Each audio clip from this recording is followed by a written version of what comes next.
Hello mga kabisik, for this video, brake pads pudpud na, sinisira na yung kanyang disc kaya kailangan ng palitan. Ayan, slip-slipin natin para hindi magkaganyan, no? Tanggalin yung dalawang bolts gamit ng rubber mallet, tanggalin ng caliper, ayan. Tanggalin ng Allen bolt yung ating brake pads para matanggal.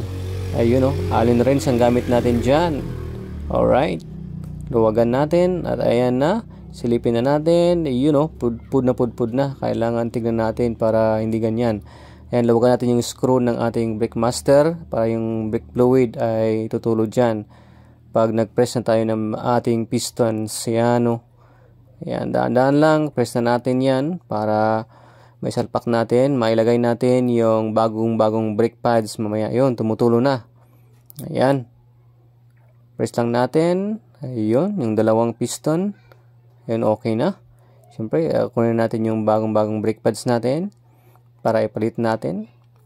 Siyempre, minsan hindi na namalayan, napupudpud na talaga pala siya, no? Ayan. Lagay natin yung ating, siyempre, Allen bolt ulit para ilock na yung ating brake pads.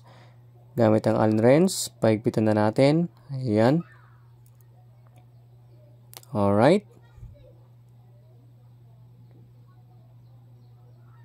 Ayun,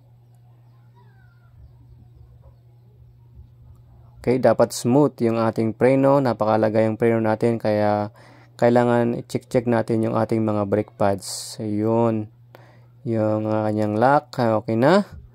Ibalik na natin sa ating disc yung ating caliper. Ayun. Siyempre, yung dalawang bolt natin. Ilagay na natin.